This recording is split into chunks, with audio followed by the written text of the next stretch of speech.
Like the beam, because it's time for Nerdy for 30, podcast where we talk about nerdy-ish movies for 30-ish minutes. My name is Kevin Bauer, a.k.a. the Critic's Choice. With me, as always, the People's Champ, Tim Keck.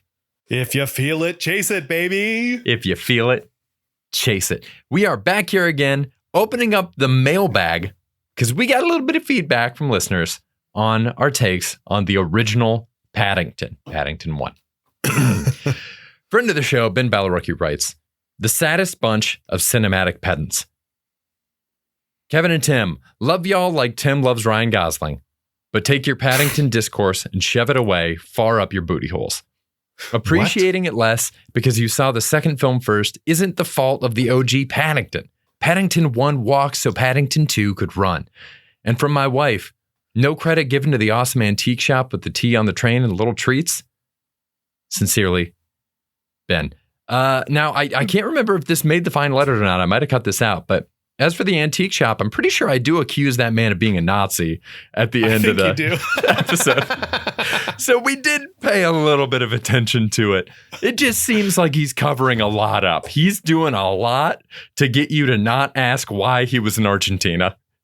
Yeah, this guy has a dark and mysterious past. He does not want questions, but the tea train is adorable. It's very cute. It's adorable. He keeps that tea train running on time. I would love all my food served like that on a train. You know, they already do like sushi conveyor belts, but do it for everything. Burgers, fries, you know, the sauces. Oh, yeah. Then you got kind of a competition. The train doesn't slow down for the sauces. I love that. I love that a lot. You got to dip it while you can. That's life. Yeah. Yeah. Oh, man. Okay. Idea for a restaurant. It's a chicken tender spot. Okay. And it's called Dips. Dude. And I swear, a friend of mine in college had this exact concept for a restaurant. Really? He called it Dunkers. And the whole thing was that you had to bring your own chicken tenders. But the restaurant was just sauces. I was thinking we put sauces on a conveyor belt and just speed them around the room. And there's no chairs in this place. They give you like a bucket of chicken and you have to hold your bucket and you have to go around and you have to find the sauces you want. And maybe we give people smocks. It's like kind of like it's going to end up turning into like a one of those rooms where you end up like taking a sledgehammer to stuff. Or just like shatter it, throwing bottles against the wall, right? Absolutely. Yeah, it's got that energy for sure. And I'm thinking like the more sought after the sauce is, the faster the train goes. So if we're talking Chick-fil-A, like Chick-fil-A sauce and maybe Polly sauce, those things are going fast. Yeah. You know, honey mustard a little bit slower. I think we could do, I don't know why they would do this, but we could get like a Raising Cane's sponsorship. Yeah. Like we could have different people do residencies, right? We could have a Chick-fil-A residency and like showcase their sauces. Wow. And then, but we just need really good chicken tenders. Like we need really good chicken tenders, really good fries. Is there anything else dunkable? Oh my God. Dude. Well, dessert Dunkaroos. I mean, it's right there. Oh, and dessert Dunkaroos. Yeah. Maybe every hour, like at 5 till, it's dessert time. And we'll give out like biscottis and Dunkaroos, and then they'll just be like a fondue, like chocolate and coffee, just like on the conveyor belt, just whipping around for like 5 minutes, and then you just get to Dunkaroos as much as you want. And I think the whole thing is an hour. I think people pick a time slot. You're there for a solid hour. We end with the Dunkaroos, last 5 minutes. This is a 55-minute meal, and we have 5 minutes to restage, and then we're gone again. I'm into this. The entire idea of a restaurant where the same way that like Whitman's rotates out their frozen custards or whatever they have. If it's the rotation of brand collabs so that all the sauces from all the places you want could be in the same place. I did this one thing. I think I did it on like my 21st birthday. I had always wondered what it would be like to put Cane's sauce on a Five Guys burger. Because, both were relatively new to my life. I biked from one place to the other. I got cane sauce sides, and then I biked over and got a Five Guys burger, and I put the cane sauce on the burger and I ate it. And then I passed the fuck out because that had to be like 4,000 milligrams of sodium. Just way too much. dipping it onto a burger is an interesting cross-pollination, because I would think, let's get some cane sauce. Let's put it on a Chick-fil-A sandwich. Let's get some cane sauce. Put it on a Popeyes fried, like a fried chicken. You got to expand your mind. Crossing borders and go into a burger. That's like a whole nother level of just like, I don't know. Somehow that sounds like kind of gross. Look, like I've never done it again. In a delicious way, but in a you do it once and then you never do it again kind of way. It's I was just telling Lauren about we did in this 10 almost 11 years ago, we did a bang bang, and I don't know if you remember this. It was a McGang bang bang bang, because we did McGang bangs at McDonald's. I think you'd never done a McGang bang, which to any listener who might not know somehow, a McGang bang is where you get a McChicken and you put it in between the patties on a McDouble. It sounds gross. It's phenomenal. So we got McGang bangs, and then we went to Papaya Dog for corn dogs. Oh yeah. Oh, see, I love a corn dog, dude. They're great. You catch me outside anywhere, I'm gonna want a corn dog. Hell yeah. That's like Papaya Dog's thing. Best honestly, if you have the food, choice, if someone has the choice between a corn dog and a hot dog, it's like, and they pick hot dog, it's like, wait, what's wrong with you a little bit? You know, it's psychotic. Like that's just, it seems like something I would like to know about people. Like you just kind of like, it's not like I'm casting like a strong judgment. It's just, they grab the hot dog instead of the corn dog, and you're like, you just clock it. You just make a mental note. You're just like, I'm never going to look at this person exactly the same, but I'm not, it's just good to know. It's just good information to have on somebody. 100% agree. 100% agree. In case things go to shit, you need to know who to trust. Yeah. Yeah. When the shit hits the fan, you're going to remember who went corn dog, who went hot dog. Oh man, I don't want any hot dogs getting my back. You kidding me? They're going to turn tail and run, those cowards. No, dude. This is a corn dog's only pod. Grab life by the corn, dude. Grab it by the stick. Have fun for once in your life. You know what? I bet it's 100% overlap between corn dog and ice cream cone. Yeah, I think you're right. Yeah. Some people like to be mobile, like to keep their options open, That tells me you got a handle on life. I got a corn dog. I've clocked all the exits. Like I've got my escape route. I'm ready to roll. If things go down, I'm going down with it. I'm taking people down with me. This, so yeah, to answer the question, Paddington 1, it's just not as good. It's not as good. I think you liked it though. You saw it first. You liked it. Yeah, I mean, it's okay. Comparing it to Paddington 2 is just not the same. Paddington 1 is also like way more serious. They're making analogies for, the people who were shipped out of London because the war was going on. And it's like, there's no war analysis or metaphor in Paddington 2. It's just a sweet, good time.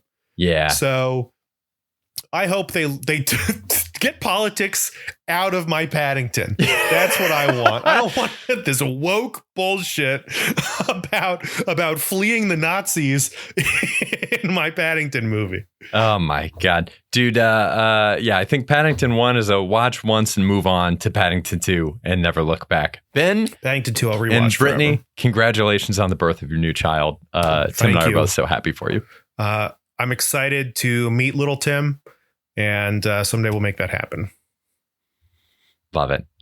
Oh, boy. Tim, today, we're not talking about Paddington or Paddington 2 or corn dogs anymore, unless it comes up naturally. We're talking about 28 days later. This is a movie that was pulled from streaming for like 10 years. I think just because Sony was unhappy with the picture quality, I think it was not shot in HD, so it needed a remaster. You couldn't rent it. You couldn't stream it anywhere. The only way that you've been able to watch this movie for like the past 10 years is on DVD. I was so excited to see it come back up. It's been on my list to rewatch for a long time, but I don't have the DVD. And on the rewatch, I got to say, What did you think? I don't know if I've actually seen this before. I thought I had. I might have seen pieces of it. Like it seemed kind of like I definitely remember the opening scene with like going outside and the city's empty. Yeah. But other than that, I didn't really remember any of it. And I was kind of unimpressed a little bit, but I was wondering maybe I'm just out of time with it, because since this came out, this was like one episode of The Walking Dead, pretty much. Yeah. So we've had AMC has been doing this formula for every year since this movie came out. So we've seen this. I've seen this a lot. And then to go back to, I guess, maybe the OG of this was cool, but it's hard to watch physically. It's blurry. It's not the vision I watched. I was like adjusting the specs on my my TV, trying to make some sense of it. And then the action is crazy. It's weird, but it seems kind of like low budget. I don't know. Somehow they shot in a completely empty London, but then the rest of it feels kind of low budget because you see a zombie attack and you don't see the attack. They're like cutting around it. They're shaking it. You're seeing blood. You're seeing all these things around it. Whereas today, if we were going to watch a zombie movie, I would expect to see a zombie, bite someone's throat out. Yeah, definitely. I think it is a matter of expectations. This was shot for $6 million, which is crazy. That is crazy. The way they did the empty London streets is they just shot really early in the morning when they wouldn't have that much to block off in terms of traffic and all that, and then just cordoned off like a street at a time. There's kind of a cool variation on that happens in the closing credits of the movie Last Night in Soho. They're showing shots around Soho in England, but it's completely deserted because they shot during the pandemic. So it is kind of eerie to see. Like anytime you're seeing any of these places that are normally crazy populated and they're empty, it's unsettling. I remember seeing footage of that of Times Square during the pandemic too. It just feels really weird. I love the vibe of that stuff. And it feels bad when you're watching it to have that vibe contrasted so starkly with the speed and loudness of the violence. And I get it, but it's not pleasant. You know what I mean? I understand, but it doesn't make it pleasant. Yeah, it's a weird juxtaposition because it goes from being like very chill. The violence seems so out of place and not satisfying to me. Yeah, but it is cool. It is like cool. I was also thinking about this recently for whatever reason, was during Hurricane Sandy. I was working for a company as like a delivery driver with my buddy Calvin Cole, and they had us take like one of the delivery driver cars like home, like back to our place, because they're like public transit isn't working, and we had to drive down Canal Street like and over the bridge, and it was pitch black. All the power was out. Yeah, there was nothing. The only sounds were sirens, and the only lights were red and blue. And we were the only ones out there. There was like nobody else out there. And that was one of the eeriest, creepiest like moments I've ever had, is seeing this street that is like always busy. There's always stuff going on. There's always lights. There's always activity. Just being completely dead like that is eerie. And it is very cool to see these empty streets and just feel how eerie this whole thing is. And then, then the eeriness doesn't segue nicely into violence. It's like smash cut to this violence that, by today's standards, it's just not satisfying. I mean, it looks like low budget violence, in my opinion. Yeah, it's tough. I think this is one of the things that kind of introduced fast zombies, or at least made fast zombies go mainstream. And it got so much hate when it came out for the virus explanation, which is funny because I feel like that's now the default explanation for zombies. But it's like the whole rage virus thing. They call it out directly in Shaun of the Dead. There's a newscaster saying that early reports that the virus was caused by rage-infected monkeys have turned out to be utter bullshit. And I will say I don't understand why it gets that much hate. I've never been into supernatural explanations for zombies, but I like very practical stuff. I like magical realism. I like things that are grounded in something that could happen. That's interesting because it feels like zombie virus has been the standard for a long time. Mm-hmm. I think I can't even. What was it before? It was just voodoo or something, or I would have to look it up. Like the original, like Night of the Living Dead and stuff. And I mean, the origins Magic? in general of the idea of zombies comes from voodoo and comes from the very magical ties of, resurrecting the dead and necromancy and things that are connected to sorcery more so than to any kind of a practical means. I mean, I know that like a lot of the actual documented cases of zombieism have to do with like early attempts at mind control with psychotropic drugs and things like that. So it's like something that was considered mystical in a way, but still would have a chemical explanation for why the behavior was happening. So, I assume, I would have to look it up again, but I assume that the George A. Romero stuff relates more to that. How do you like your zombies, running or walking? Here's my take. I like them starting running, and then I like them having to shamble after they've blown out their muscle control because they have no impulse control and they go all out all the time. Is that a thing? I haven't seen anyone do it explicitly, but that's always kind of how I've understood it in my mind. I like it. I like my zombies to be like a starter for the New York Knicks. They're playing way too many minutes. And by like year 3, year 4, they are just fucking toast, dude. A classic Tom Thibodeau offense. Yeah, dude. The Cavs played the Timberwolves last night. And Julius Randle is looking rougher than he used to. Yeah. Anytime I see them running, I'm like, I'm out. Just as far as, well, anytime I see a zombie movie, there's a part of me that's like, I could totally do this. Zombies aren't too bad. I could survive in zombie apocalypse. I just think it would be so fun to just live in a grocery store for a couple days, or just like be in a Publix by yourself, or a Walmart like a Walmart superstore, and just live in there by yourself for a couple days. I think that's really what I want to do more than anything. And just breaking into places and scrounging for stuff sounds very fun. It'd be nice. I've been, TikTok got banned. I've been clicking it instinctively like 9 times a day, or like 25 times a day, or like 30 times a day. It'd be nice to unplug. Internet goes down. We get our own little Zen time. Yeah, dude, get some deep work in. Get some deep work in, get some meditations, do some breathing, maybe get, into CrossFit and really just like, kind of peak, just make sure you're eating that protein. Sure. As soon as I see them running, I'm like, no deal. I don't want to have to like sprint away from zombies. But the rambling zombies, I'm like, I could deal. You just close a door, you go upstairs. We can survive this. We can get through this.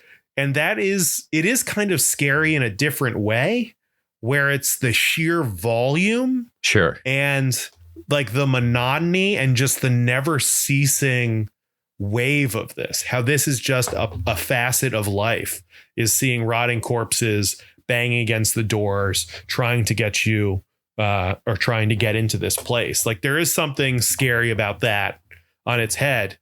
There is also almost nothing scarier than somebody just sprinting directly at you. Yeah. So as far as action is concerned, yeah, that's pretty freaky. It's weird. The anger thing is interesting as like the virus source. What do you think of that? I was going to ask you, when did you know that the monkey strapped to a table being forced to watch violent footage was a metaphor for all of us, Tim? Yeah, I mean, that's us. When they had like 8 TVs, I was like, okay, this is us. We're these things. We're plugged in like this. He was second screening like crazy. How to make the leap to virus, though? That's what I was going to ask. Why were they showing this monkey all this crazy shit? What was the goal? But how'd they get a virus out of that? I'll tell you how they got a virus out of it. That lab was soaking wet. They're running through the like animal rights activists running through there. They're running through puddles. This is a science lab. Why is there a puddle in a fucking science lab, dude? Horrible working environment. I'm out on wet indoors. Yeah, it's like just don't want it. Don't want it. The idea of like a damp cellar, gross. No, thank you. The idea of a wet lab. No. I don't care what it was. If they're just like, we've got the cure for cancer in here. I walk in, there's a puddle on the floor. It's like, I'm out, man. No way. No, thank you. Not in I don't want to see whatever 2025. bullshit you've concocted in this slippery, wet, like slip and slide lab you've built. What are they doing? Taking turns sliding across the floor, like with beakers, like pouring in a little at a time. Yeah, a bunch of goddamn science penguins. The only time I want to see like a wet, like backstage area is something is in Ace Ventura when he's doing the investigation with the dolphin.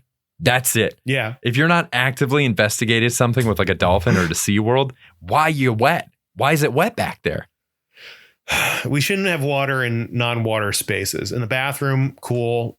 In the bedroom, like, what are we doing? Why are there puddles everywhere? Horrible. Yeah, no, bad. No, thank you. Puddles of water. I Puddles gotta be of more water, right, specific yeah. in that situation. You know, yeah. We don't kink shame here. I had a couple other notes that I took throughout the movie. One was, what procedure was Cillian Murphy having done that would lead to him being just ass naked, no cover on a bed? Yes. Dick out. Just full dick, like Penis plugged into out. stuff. He had no cover for 28 days. What was he having done? And we're going to take his vitals and make sure we get a clear visual on his dick. They made sure to see it. And I also was thinking, like, if I ever had to do a fully nude scene where Yeah. I'm like waking up and it's just like the Cillian Murphy thing, Uh-huh.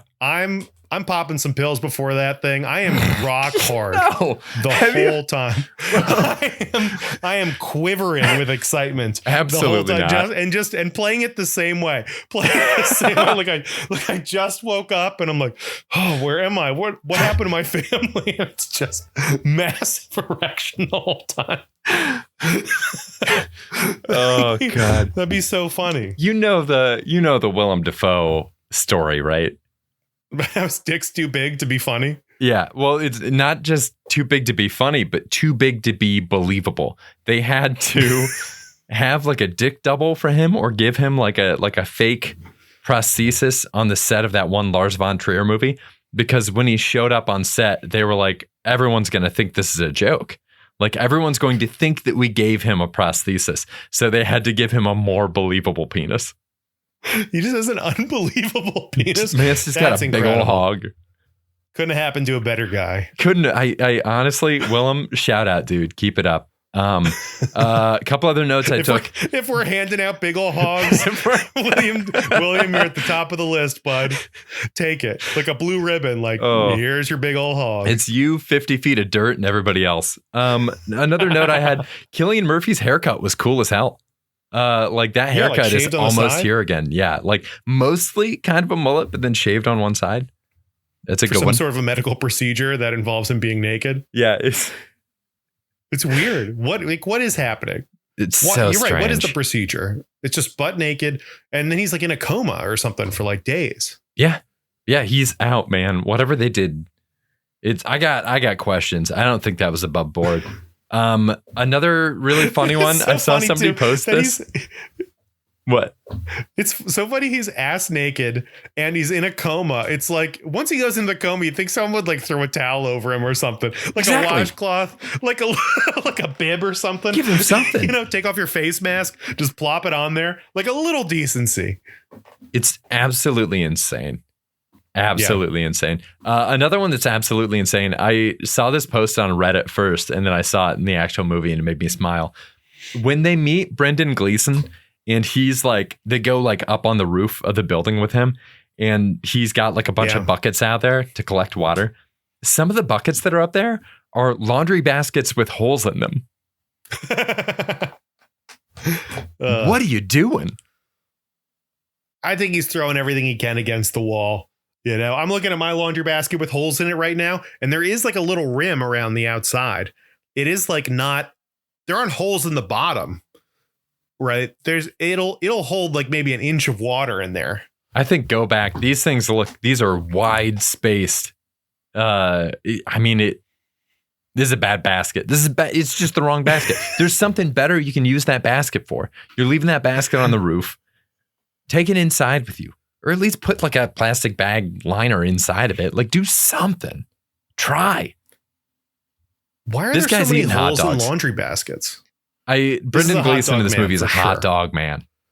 It's a hot dog man. And I think Cillian Murphy starts out as a hot dog man, Yeah. but is a corn dog guy by the end of the movie. He goes full when he's stabbing soldiers and rapists and stuff in the end of the movie. That's a corn dog guy. That is a stand-up man who likes life battered with a stick in it. He goes full ninja assassin when this is happening, Yeah, he really does. which is a drastic turn. Is there any? Do you think he wasn't actually a bike courier? Like, what the fuck unlocks in him that lets him just open up and go full-blown psychopath at the end of this movie? She thinks he's infected because of how crazy he goes. I do like that. I do like that moment a lot. That's really cool where she's about to attack him because Yeah. he just murders this guy in front of her. So cool. I was wondering, there are like logistics wise, and this is now maybe I've just watched too much Walking Dead where it's like you crank the siren, you get the zombies running towards you, you Mhm. leave the gate open, and then you kind of get out of the way. You just let these guys run roughshod through everybody. It's weird he is dropping from the ceiling on guys and like Yeah. taking them out and just stabbing them in the back. It's a lot going on there. And then the way the big bad dies at the end where he's in the back seat of a car. And so she backs into a zombie, I guess, knowing the zombie is going to break the glass and pull him out. That seems these zombies are breaking glass. I don't know. Doesn't that seem they're violent? They are lashing out with a lot of anger, I guess, to break glass. You'd think it would take a couple swings or something, but no, they're going full on through that thing. Yeah. That's the rage. That's that rage in them. They're breaking through barriers.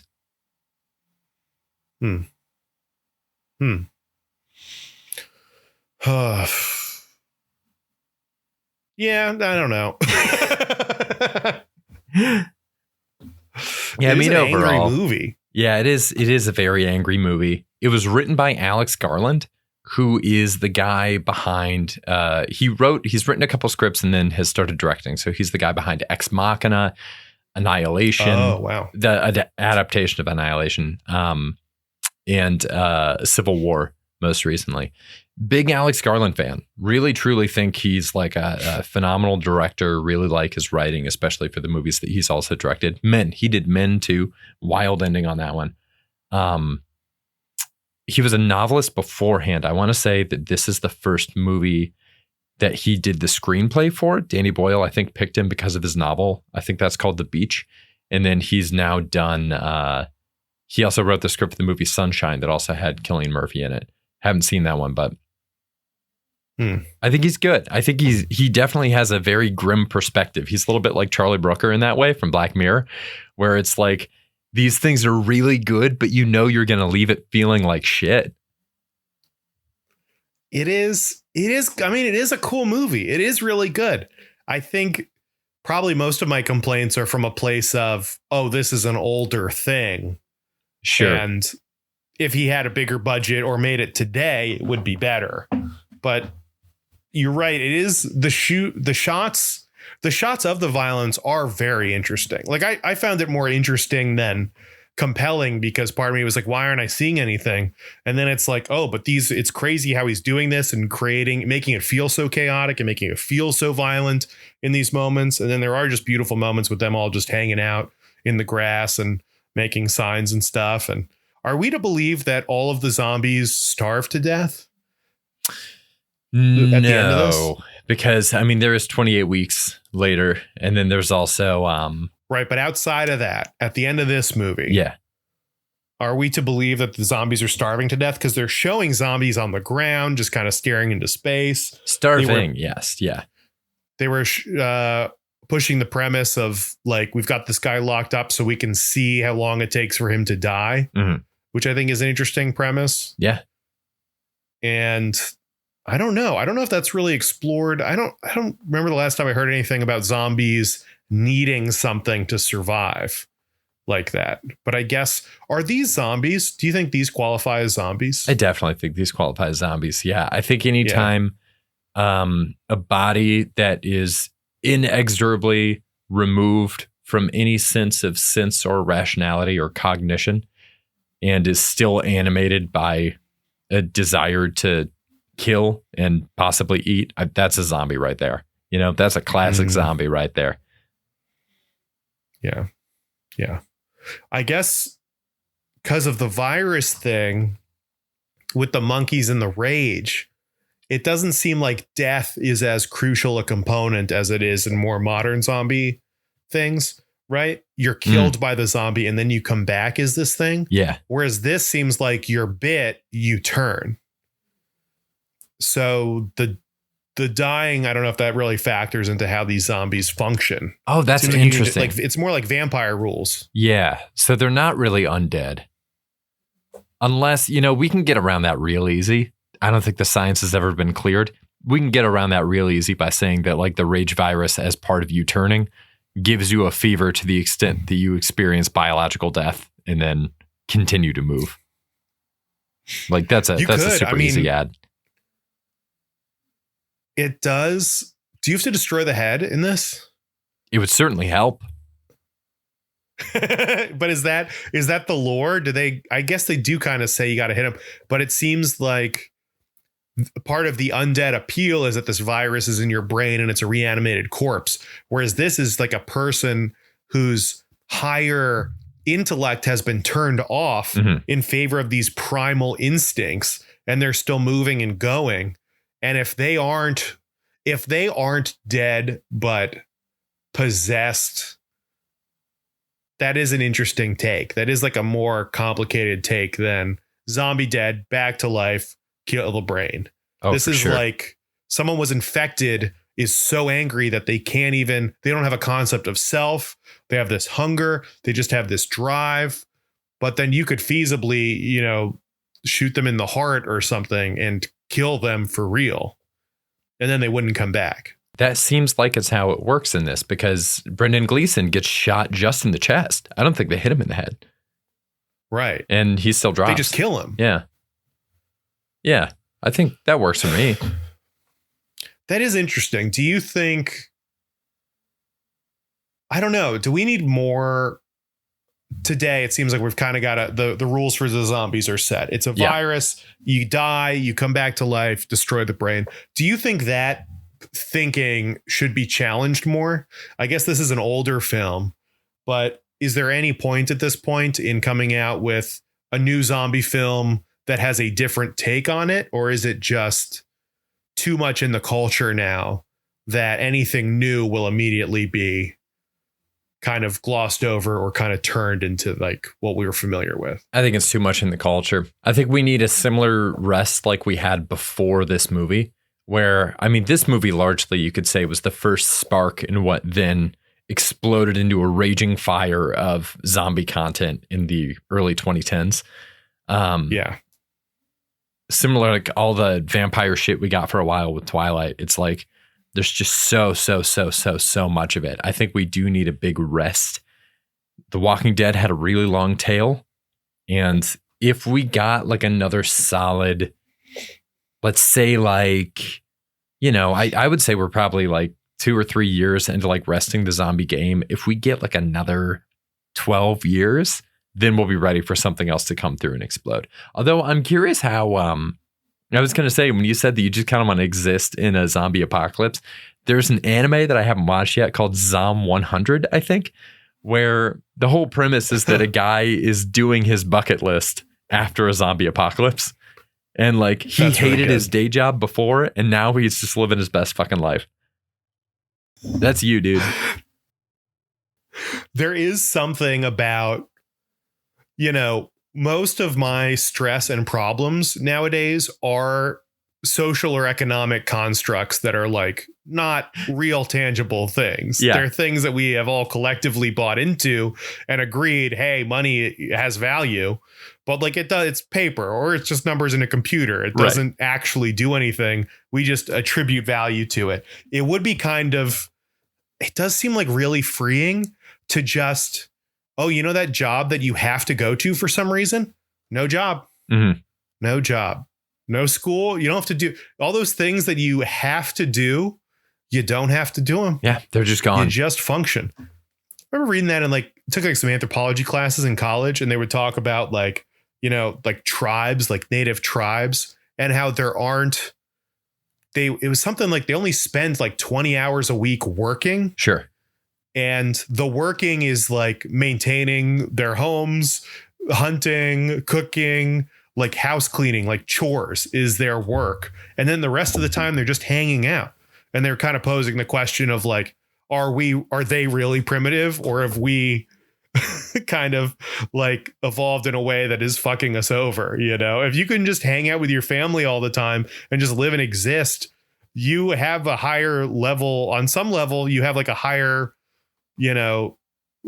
well-being than like maybe modern people do or whatever. I don't know. I think that stuff's really interesting. And to kind of start over in a zombie apocalypse where the hierarchy of needs is dumbed back down to like shelter, food, water, and there aren't any barriers to you just going and taking it.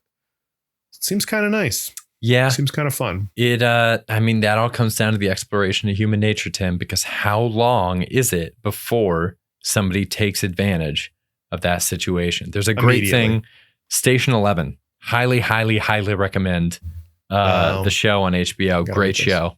They do a little bit of diving into that exact concept. If anybody's out there and they watched this movie and they're like, man, I wish there was like a way better take on that kind of thing that was also a much chiller watch, go check out Station 11. It rips. Dang, I will. I'll check it out. Hell yeah. All right, listener, thank you so much for tuning in. It's been great to be back here with you again. All right. What are you sighing about? I don't know. It felt like you kind of loaded a sigh up before that, but it was good. I mean, I didn't know how to transition out of it. It's been a while since we've recorded. It's been a while, We're just getting back into the swing of it. Yeah, we got a fucking stretch. We're stiff. Listener, thank you so much for being here. We will see you again next week. We're talking about Captain America: The Winter Soldier. Long requested. Finally getting to it before Sam Wilson's solo movie debut. We will see you then. Yeah, Until then, stay nerdy, everybody. Stay nerdy. Bye. Bye.